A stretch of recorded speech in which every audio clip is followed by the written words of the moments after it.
The CNN Turk anchor said, "We will try to continue our broadcast until the last moment." That is the message we got. Our producers are saying you can hear chaos behind the anchor while the anchor was saying that. Director Woolsey, if it does become a situation, and as dawn comes, perhaps things will become clearer, and perhaps others will come out into the streets in support of coup plotters. We don't know. But if it is a situation where Ankara is held by coup plotters, Istanbul is not, I mean, that's a difficult situation, not only for Turkey, but also for the U.S. to deal with. It is. It makes it very hard for us to figure out how to I mean, this is a NATO partner. It is. It's a NATO partner, and for many years it was a very fine NATO partner. It's gotten a lot more complicated in the last decade or two. But I think also we have real reason to want things to go well for the Turks. We need them in that part of the world. We need their ability to deal with Syria. And the problem with Iraq. We need the stability they can bring.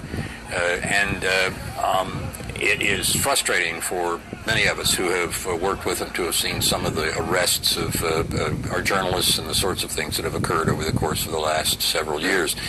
But as I said, compared to almost all of the rest of the Middle East, there's at least a long-term sense of hope, I think, that many of us have about Turkey. By the way, that banner, that's from CNN Turk. It reads on the bottom in Turkish, CNN Turk broadcast about to be cut.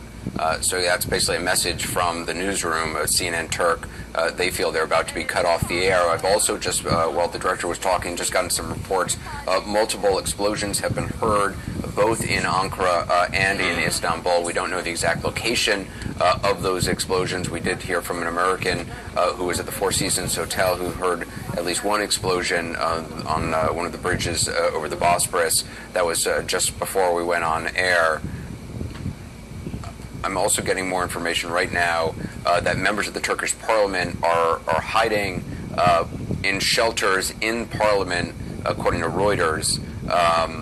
Again, regardless of what the military council has said that this coup is over, it may not be as clear-cut as that. Stay tuned, definitely. Yeah, absolutely. I mean,